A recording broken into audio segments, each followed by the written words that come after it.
Ok, listo. Listo, familia. Entonces, estamos también en el podcast transmitiendo ahora mismo. Bueno, leímos esa porción. Voy a hacer la bendición después de que se lee en la porción y vamos a la enseñanza. Bendito eres tú, eterno, Elohim nuestro, soberano del universo, que nos ha entregado su Torá, una Torá de verdad, y que ha implantado en nuestro interior la vida eterna. Bendito eres tú, eterno, donador de la Torá. Amén. La Torá significa instrucciones. Es lo que se nos tradujo como ley, pero en realidad significa instrucciones. Ok, familia, entonces hoy vamos a estudiar esta porción,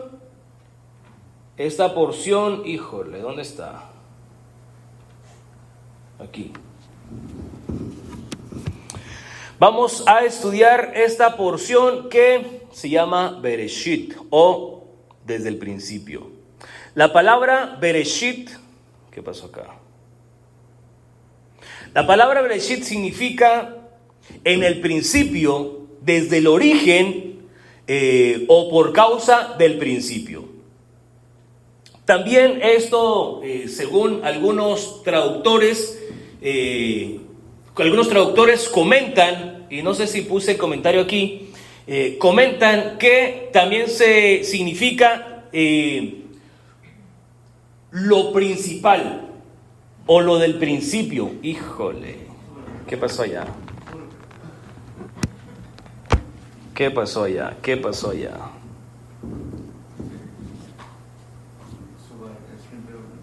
Vamos a tener que editar esta cosa. Vamos a tener que editarlo.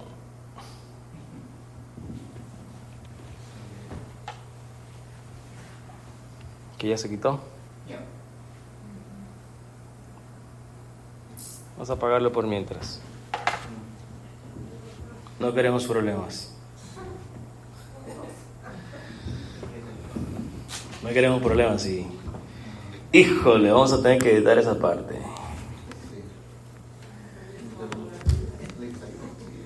¿Perdón?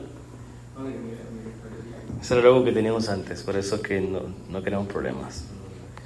No dice nada, pues, pero queremos tener respeto. Bueno, entonces dijimos que se llama Bereshit, que se llama desde el principio o a causa del principio. Entonces,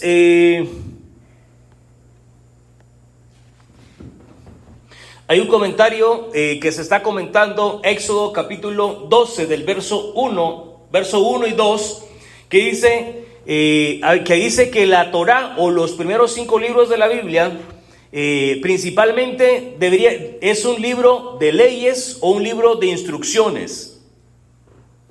Y este comentario dice que debería haber comenzado con Éxodo capítulo 12, verso 1 y 2, que es prácticamente lo que se conoce como la institución de la luna nueva. La luna nueva se conoce en hebreo como Rosh Chodesh, que es cabeza de mes. Y hoy es el día 28 de Tishri, que sería el mes número 7. Estamos a punto de entrar al mes número 8 desde el conteo de Nisan, o el conteo de Aviv, o del mes que habla Éxodo capítulo 12. Entonces, ¿dónde estamos? Cuando nosotros miramos Génesis capítulo 1, verso 1 en hebreo se lee así el primer versículo. Bereshit bara Elohim Aleph Taf Ha Shamayim Bet Haaretz. Y esto se traduce de esta manera: en el principio creó Elohim Aleph Taf los cielos y la tierra. Ahora, el Aleph Taf es algo muy interesante porque no se traduce en español. Porque el Aleph Taf es lo que se conoce como el alfa y el omega. Su Biblia dice, en el principio creó Dios los cielos, creó Dios el alfa y el omega, los cielos y la tierra. ¿Dice eso no dice eso en español o sí? En el verso 1. Omite el Aleph Taf, que es el alfa y el omega, o el principio y el fin. ¿Por qué omite eso? Y eso lo omite la mayoría de Biblias. En su gran mayoría. El Aleph Taf, que es el alfa y el omega, es el que creó los cielos y la tierra. El alfa y la omega, o el Aleph Taf, el Aleph es una letra hebrea, que es, vamos a decir, el alefato. Ya ves que en español se conoce como el ABC, el abecedario. En hebreo se conoce como el alefato, el Aleph Bet, el alefato. Entonces, en hebreo, el Aleph, que es una representación de la cabeza de un toro. Cuando no existían las letras que nosotros conocemos ahora, todo se dirigía por base de dibujos. Entonces, para definir quién hizo los cielos y la tierra, se pone la cabeza de un toro, que significa autoridad máxima. También es un simbolismo de Dios, la autoridad, el rey, el jefe. Y la Taf es una que se ve como tipo V. Ahora se ve como tipo V, pero antes se miraba como una T, que se parecía como un tipo de una cruz, que esa representa tanto la eternidad como el pacto. ¿Se recuerdan en Apocalipsis capítulo 1, si no me equivoco, verso 9, quién es el alfa y el omega? Apocalipsis capítulo 1, verso 9. Creo que lo tengo aquí en mis notas, pero no sé si voy a alcanzar a tocar todos los puntos que tengo acá.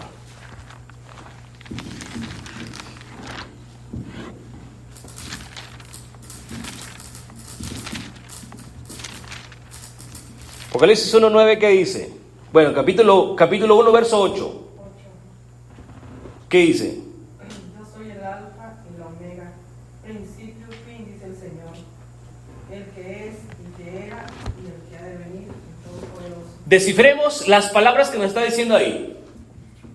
Él es el alfa y la omega, el principio y el fin, el que era, el que es y que ha de venir, el todo completamente poderoso. Cuando nosotros le ponemos un principio y un final, ¿estamos mirando términos eternos? ¿O nos descifra una eternidad? Porque si tiene un principio, tiene un final, entonces significa que tuvo comienzo en algún momento, porque tuvo un principio. Y en algún determinado momento tendrá un final. Pero esa alfa y omega es la que encontramos en Génesis 1, después de que dice en el principio Dios, Aleph Taf, creó los cielos y la tierra. El Aleph Taf es el alfa y el omega. El alfa y el omega representa el que tiene la autoridad desde siempre, y la omega, que es el Taf, representa el que tiene la autoridad eterna. Entonces, el que tiene la autoridad eterna es el que está hablando y fue el que creó los cielos y la tierra. Entonces, esto nos llevaría a una palabra, eterno. ¿Correcto? El que era, siempre ha sido, el que es ahora y siempre será. Es el Todopoderoso, el que tiene poder absoluto. Entonces concluiríamos con esto: el que no tiene ni principio y no tiene ni final es el que está creando de la nada. Entonces, esto es algo sumamente interesante. Entonces, estuviéramos diciendo, en el principio, el Dios que no tiene principio ni final hizo los cielos y la tierra. El que no tiene principio y no tiene final es el creador. porque Él es el que está sobre autoridad eterna. O sea, tiene una autoridad eterna y nadie igualará su grandeza. En el texto, en español no aparece el Aleph Taf, lo cual se traduce normalmente como alfa y omega. Pero en hebreo, este documento en PDF lo tengo y se los puedo mandar. ¿Tienen Telegram? ¿No tienen Telegram? Bueno, se los puedo mandar por WhatsApp. ¿Tienen WhatsApp? Les puedo mandar este documento por WhatsApp. Son solamente 16 páginas. Suficiente para pasar una noche leyendo. En el texto, en español, no aparece el alfa y el omega, lo cual se traduce normalmente, el Aleph Taf, lo cual se traduce como alfa y omega. Pero en hebreo encontramos un dato muy importante, Elohim Aleph Taf. Esto nos indica que el Aleph Taf creó los cielos y la tierra, o el que no tiene principio ni final. Pero ¿quién es el Aleph Taf? Ahora, también se puede, y algunos lo traducen de esa manera, el que no tiene ni principio ni fin hizo el alfa y el omega. Pero no sé cómo hacen esa traducción, pero existe esa traducción también. Vamos a ver algunos pasajes de las Escrituras al respecto. Las versiones en el castellano no todas nos dan esa traducción como el Aleph Taf, o como el que no tiene principio ni final, o como el alfa y el omega. Mira, vamos a Zacarías capítulo 12, verso 10. Otro pasaje que tiene el Aleph Taf o el alfa y el omega y no aparece en español.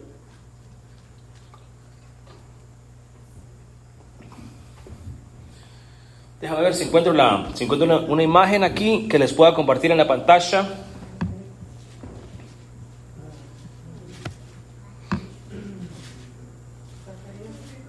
Zacarías capítulo 12, verso 10.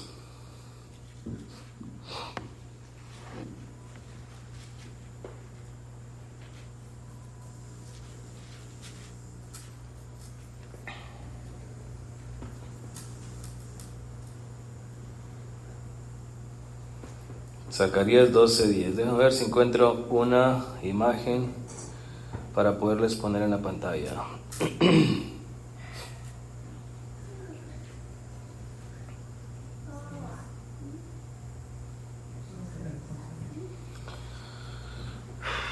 Ok. Tengo aproximadamente como 5,000 fotos aquí para encontrar esa, ¿no?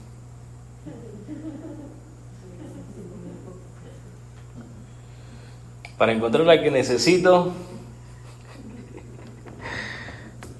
Híjole.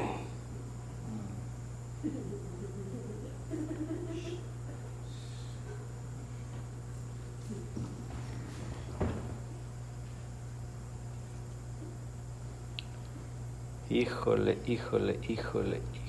Encontré, no, pero no es. Híjole. Bueno, tiene que aparecer en algún momento por aquí.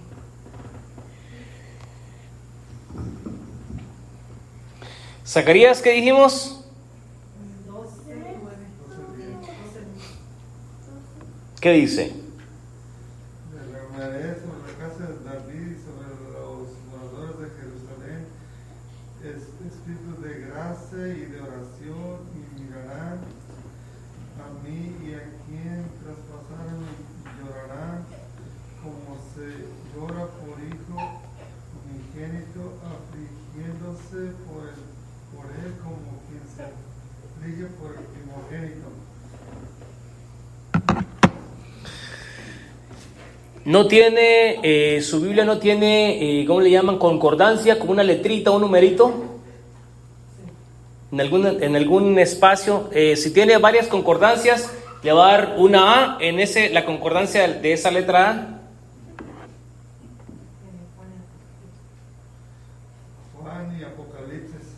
Juan y Apocalipsis. Le da Juan capítulo 19. Juan capítulo 19. Ahí está la revelación. derramaré sobre la Bellí de David, sobre la casa de David, sobre la Beit de David, y los habitantes de Jerusalén, los habitantes de Jerusalén, un ruach, un espíritu de favor inmerecido. Eso es un espíritu de gracia.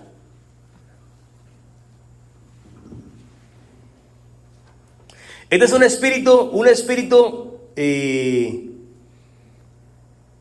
de gracia. Cuando eso suceda, que se derrame el espíritu de gracia y de oración en los habitantes de Jerusalén, entonces es que surgirá cuando me mirarán a mí. En español no está el Aleph Taf, pero dice, me mirarán a mí, el Aleph Taf. Me mirarán a mí, el alfa y el omega, a quien traspasaron. Lo dice en el lenguaje hebreo. En el lenguaje español no lo dice. A quien traspasaron, o a quien profanaron y se burlaron. Y ellos llorarán por el Aleph Taf, es decir, llorarán por el Mesías, porque el Mesías es el Aleph, es el alfa y el omega. Y llorarán por el alfa y el omega como por un hijo.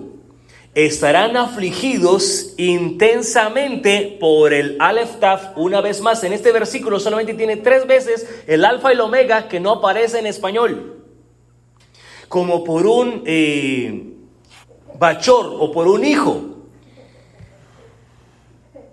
Esta es la versión, esta versión de las escrituras es la versión de las escrituras de restauración del nombre verdadero. Yo lo tengo en PDF.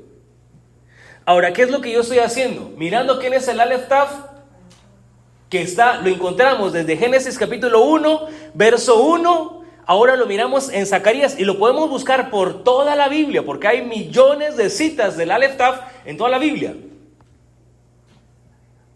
Ahora lo miramos en Zacarías. Deja mirar si tengo Juan capítulo 19, pero no tengo Juan capítulo, Apocalipsis ya lo leímos. Correcto, leímos Apocalipsis 1:8, que habla del alfa y el omega. Isaías capítulo 53, verso 6, nos da un punto sumamente importante sobre el alfa y el omega que tenemos desde el principio. Esto es lo que yo le llamo hacer una enseñanza cronológica. Miramos qué es lo que está sucediendo desde el principio y hacemos un recorrido por las escrituras hasta el Nuevo Testamento. Porque todo lo que está en el Nuevo Testamento ha sido inspirado en lo que fue en el Antiguo Testamento. De hecho, yo personalmente no le llamo testamento. ¿Quién es que deja un testamento? Empecemos por ahí. Una persona que se muere. Si Dios tiene 2 testamentos, uno antiguo y uno nuevo, ¿qué significa eso? Que es un Dios que está muerto y que va a morir. Estamos presentando a un Dios muerto sin darnos cuenta. En ninguna parte de las escrituras vas a mirar que existe un antiguo y un nuevo testamento. Existe pactos, alianzas. Existe la alianza antigua y la alianza nueva. Que la alianza dice una nueva alianza, pero la palabra para nuevo, eso también se puede mirar, se puede traducir como restaurado. ¿Se recuerdan que Jesús en Juan capítulo 13 dijo, creo que es el versículo 37 o 38 por ahí? Bueno, se los voy a buscar porque creo que es importante en este momento. Capítulo 13.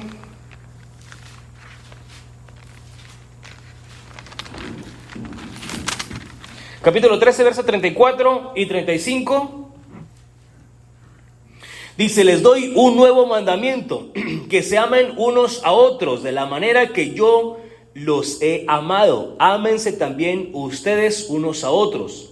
Por esto todos sabrán que ustedes son mis discípulos si se tienen amor los unos con los otros. Entonces Jesús da un nuevo mandamiento, ¿correcto? De acuerdo a ese versículo. Pero si yo les muestro con la escritura que ese versículo, ese nuevo mandamiento ya existía, ¿me lo creerían?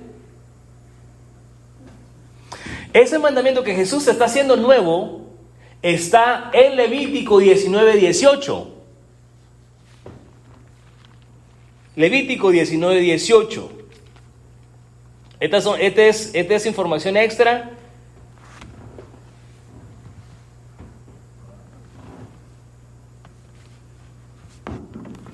También les puedo mandar todo el estudio del mandamiento nuevo, que también lo tengo, o del pacto, del nuevo pacto. Levítico 19:18. Con los miembros de tu pueblo no mantendrás enemistad, sino que amarás a tu prójimo como a ti mismo. Yo soy Adonai, yo soy el Señor. ¿Y cómo es que dijo Jesús que tenía que amar a mi prójimo? Como a mí mismo, y dijo que era un mandamiento nuevo. No significa en el lenguaje bíblico o el lenguaje hebreo, cuando encontramos la palabra nuevo, no necesariamente está hablando de algo que fue fabricado por primera vez, sino también se puede estar refiriendo a algo que ya existía y se restaura, se repara, se renueva. Entonces lo que está haciendo Jesús es renovando un mandamiento que es de suma importancia. Porque le preguntaron a Yeshua, a Jesús, le preguntaron en una ocasión, maestro, ¿cuál es el mandamiento más grande? ¿Y qué contestó él? Amarás al Señor tu Dios con toda tu mente, con todo tu corazón y con todas tus fuerzas.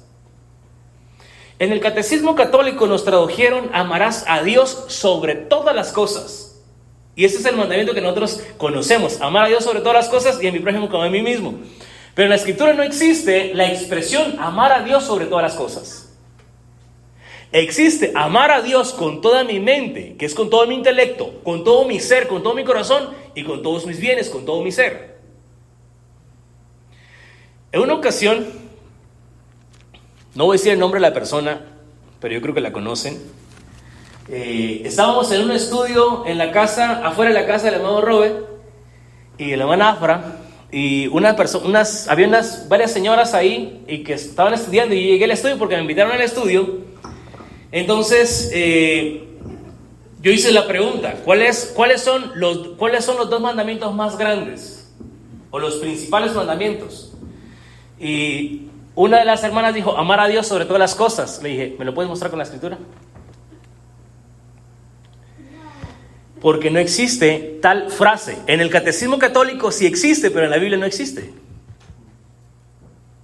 Existe Shema, escucha, Israel. El Señor nuestro Dios es uno y único. Amarás al Señor tu Dios con toda tu mente, con todo tu corazón, con todo tu ser y todos tus bienes. Eso es lo que Jesús está citando. Y a tu prójimo como a ti mismo. Que ese es el mandamiento que Jesús hizo renovado. No sé si los estoy perdiendo o de repente a veces como que las cosas a veces chocan un poquito con lo que nosotros tenemos en nuestra mente y nos cuesta a veces un poquito poderlo asimilar. Yo siempre digo a toda la gente, no crean lo que yo enseño, investiguen si es cierto lo que yo enseño. Y eso se lo he dicho a pastores. Les conviene estudiar lo que yo estudio, porque en algún determinado momento alguien en tu congregación se va a levantar con que está estudiando con lo que yo estudio y te va a hacer preguntas. ¿Y qué le vas a contestar? ¿Que es un hereje? ¿O qué le vas a contestar a una persona que nos llegue con un conocimiento diferente al que nosotros ya tenemos? O un más conocimiento del que nosotros profesamos. Entonces deberíamos de tener un poquito más de conocimiento. Entonces les invito a que profundicemos más. ¿Hace sentido hasta hoy todo lo que hemos estado hablando? Al momento que tengan preguntas, siéntanse libres de hacer preguntas. No se cohíban. Nosotros queremos ser conocidos por una congregación. Sí, mi hermano. Oye, ¿el nombre de Jehová dónde queda o qué? ¿El nombre de Jehová? El nombre de Jehová, para empezar, la letra J no existe hasta después del siglo XV, que estamos hablando del 1500. 1535 me parece que fue cuando entró como una vocal la letra J, porque no existía la letra J, existía como una Y.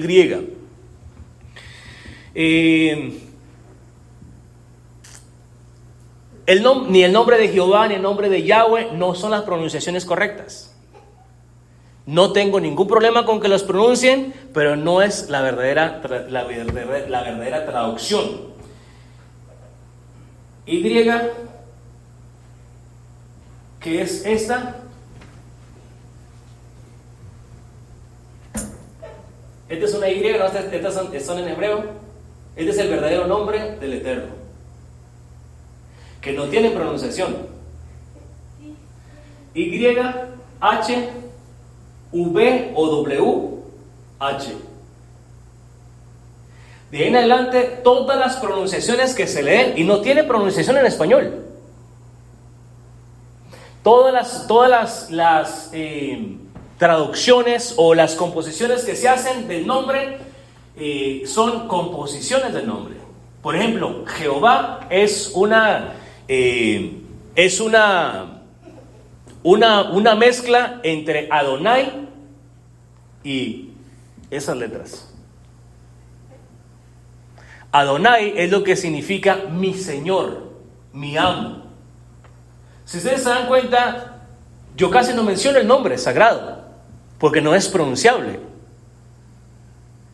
De hecho, cuando los escribas iban a poner ese nombre en las escrituras, solamente utilizaban la pluma para escribir una sola vez ese nombre, y se iban y hacían un rito de inmersión antes de escribir el nombre.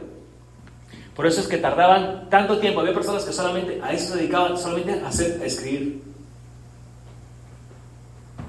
Entonces, el nombre, los asuntos del nombre es un poquito controvertido o controversial. Yo no tengo problema con mencionar ninguno de los nombres que hemos conocido. El nombre de Dios, el nombre de Jehová, el nombre de Yahweh. No tengo ningún problema con pronunciar ninguno de los nombres. El nombre de Jesús, que tampoco no es el nombre original del Mesías, pero no tengo problema con pronunciarlo. Porque en el esfuerzo de hacer una traducción, se han hecho transliteraciones, porque los nombres no se traducen, se hacen transliteraciones. ¿Qué es una transliteración? Es una conjugación de letras, forman una palabra y se la asignan a algo, a una persona o un personaje. Eso es lo que se hace todo el tiempo a la hora de tratar de hacer una traducción, porque los nombres no tienen traducción. Usted va a ser llamado José en todas las partes del mundo que usted vaya. José, porque eso es lo que dice su documento. ¿Sí o no? El nombre de Dios es igual, no es impronunciable, no tiene pronunciación, ni siquiera los judíos lo pronuncian, porque no tiene pronunciación. Esto es el que era, el que es y el que será. Eso es lo que se da en Éxodo. Por eso es que pronunciamos normalmente el nombre eterno, que no es un nombre tampoco, sino prácticamente es como un título. El eterno, el que no tiene principio ni fin. ¿Tiene sentido lo que le estoy diciendo? Entonces, aquí el asunto es profundizar. Entre nosotros más profundizamos en la Escritura, nosotros más conocemos a Dios y más reverencia le tenemos a Dios. Ustedes saben cuántas veces se pronunciaban estas letras Yud Hei Vav Hei. ¿Ustedes saben cuántas veces se pronunciaban esas letras en Jerusalén en los tiempos de que estaba el templo? Solamente se pronunciaban una vez al año, en el día de expiación, en el día de Yom Kippur, el día del ayuno, cuando estaba todo el pueblo ayunando y reunidos, y entonces el sumo sacerdote mencionaba ese nombre y había protocolos para mencionar el nombre. Cuando todos escuchaban el nombre de YHVH, todos caían al suelo con la frente en el suelo, todos caían rostro en tierra, pronunciando unas palabras: Baruch Shem Kevod Malchuto Leolam Vaed. Bendita es su majestad por siempre y para siempre. Nosotros decimos estas palabras cuando nosotros escuchamos el nombre sagrado, en ningún momento, porque no lo conocemos. No tenemos la reverencia suficiente solamente al nombre, que es la esencia de Dios. Siempre que nosotros escuchamos que alguien menciona el nombre, nuestra reacción en automático tiene que ser Baruch Shem Kevod Mojuto Leolam Vaed. Bendito es el nombre de su reino, o bendito es su reino por siempre y para siempre. Que es una bendición que se le da al Todopoderoso. No sabemos los protocolos, los estamos aprendiendo apenas. Y eso es algo muy importante. ¿Usted se recuerda que dice Oseas capítulo 4, verso 6? Mi pueblo perece ¿por qué? Mi pueblo perece porque le falta el conocimiento, y eso fue todo lo que nos enseñaron de ese versículo. Si yo les dijera que el versículo no termina ahí, tiene otras 2 frases más. ¿Sabían eso? Oseas, se los voy a leer, o vamos a leerlo. Todo lo que yo les digo, ustedes tienen todo el derecho a decirme, ¿y dónde está eso en la Biblia? ¿O cómo lo podemos mirar? Sí.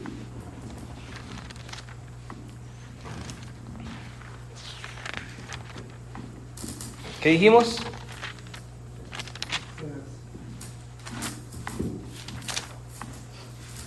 Oseas 4:6.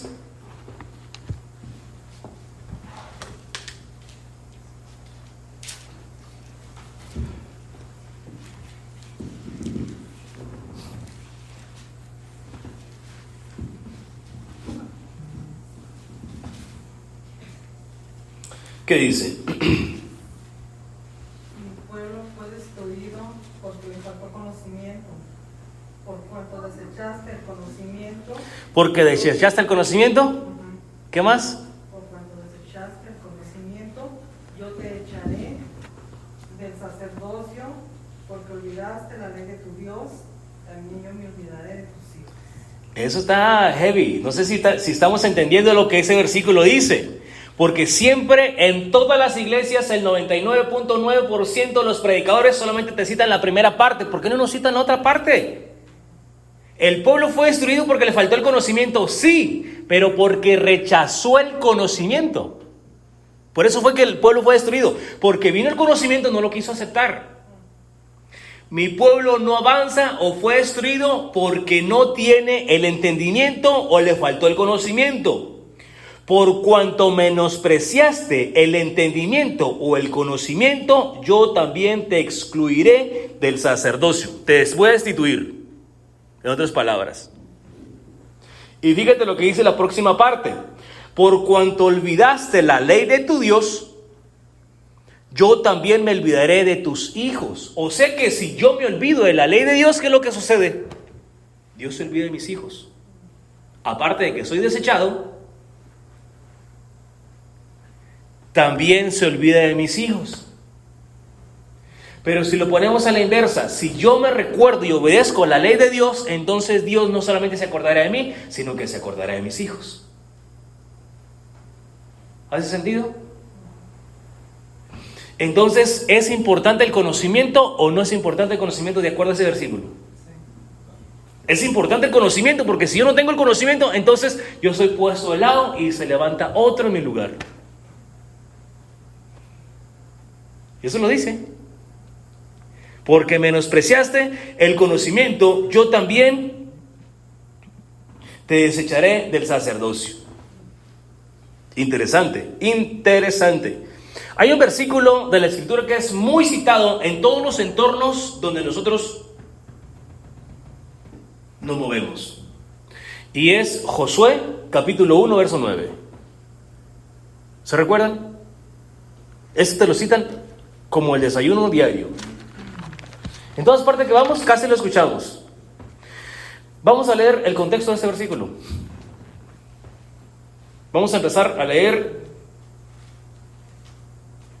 desde el verso 5.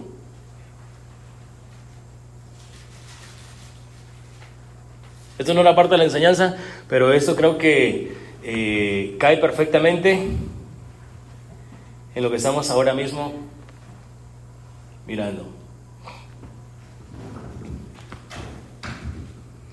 Dice el verso 5: Nadie podrá hacerte frente durante todos los días de tu vida. Como estuve con Moisés, así también estaré contigo. No te abandonaré ni te desampararé. Y fíjate lo que dice el verso 6. Esfuérzate y sé muy valiente, porque tú llevarás a este pueblo a tomar posesión de la tierra que juré entregar a tus padres. Solo esfuérzate y sé muy valiente para guardar y poner por obra todas las leyes que mi siervo Moisés ordenó. No te desvíes de ellas ni a la derecha ni a la izquierda, para que seas prosperado donde quiera que vayas. ¿Cuál es el requisito para ser prosperado en todo lugar? Poner por obra todas las leyes que Dios le dio a Moisés. Que esas son las leyes de Dios. Que esas son las leyes que tenemos que escuchar y obedecer para que Dios no se olvide de nuestros hijos. Dice el verso 8 y el verso 9: Nunca se aparte de tu boca este libro de la ley. Y no está hablando en este versículo de toda la Biblia, está hablando de esta ley que Dios le dio a Moisés. No estoy diciendo que no sea inspirada toda la Biblia. Nunca se aparte de tu boca este libro de la ley, sino medita en él día y noche, a fin de que guardes y pongas por obra todo lo escrito en él, para que prosperes y te vaya bien. He aquí te he ordenado que te esfuerces y seas valiente, no tengas temor ni desmayes, porque Adonai tu Elohim estará contigo donde quiera que vayas. ¿Y cuál es el requisito para que Dios vaya con Josué donde quiera que él vaya? Que guarde todos los mandamientos que Dios le dio a Moisés y los ponga por obra. Siempre nos han citado estos pasajes y nunca nos han dicho qué es lo que está diciendo. Está diciendo que medite de día y de noche en esta porción de la Escritura, en esta parte, porque no existía la otra parte de la Biblia todavía. Lo demás después fue que se fue escribiendo, y también tenemos que meditar de día y de noche en todo, pero el mandamiento es meditar día y noche en esto y poner por obra esos mandamientos.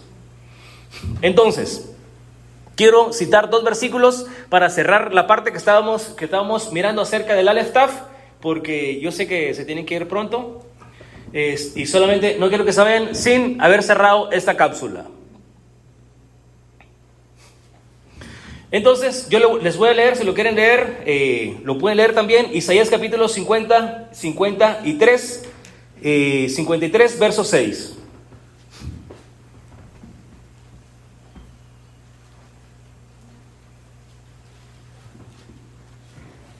Dice: todos nosotros como ovejas nos descarriamos, cada cual se volvió por su propia alancha o por su propio camino, y Adonai cargó sobre él, Aleph Taf, o sobre el Mesías, toda nuestra iniquidad. Sobre los hombros del Aleph Taf cargó nuestras iniquidades. El Aleph Taf es el Mesías.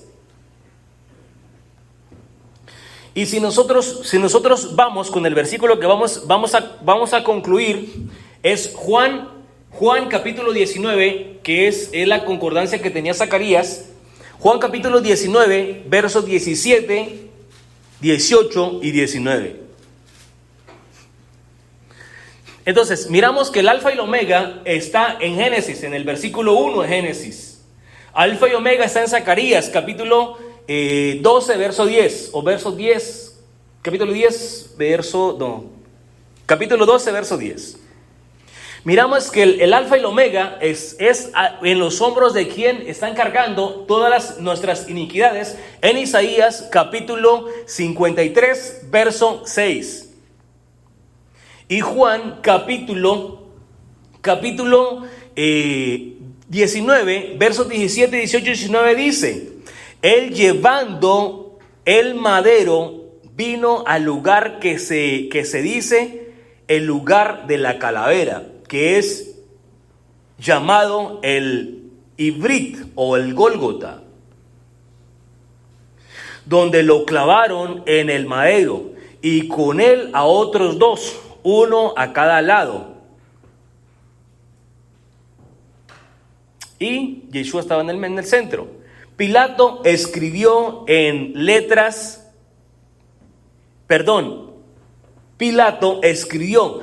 un letrero de piedra y lo puso sobre el madero. Y la escritura decía: Yehoshua, Hanesri, Hamelech, Hayahudim. Eso significa Jesús, el Mesías, rey de los judíos. ¿Y dónde puso el letrero? Aquí. Para que se cumpliera lo que está escrito en Isaías 33, 6, que cargaría sobre sus hombros, sobre los hombros del Aleph Taf, del Alfa y el Omega, nuestras iniquidades. Y aquí estaba poniendo cuál era la razón que lo estaban matando. Porque él era el rey de los judíos. Entonces, al ponerlo, muchas personas dicen que Jesús fue clavado así, que fue en un madero. De hecho, la palabra que se utiliza para cruz se traduce como madero. Sí, pero si Jesús murió así, no cumplió con una profecía muy especial. Y es la profecía de la restauración de la casa de Israel. ¿Alguna vez han visto esto? Literalmente son dos palos unidos aquí. Representa a los judíos, representa a Israel. ¿Alguna vez hemos hablado acerca de la diferencia entre Israel y Judá?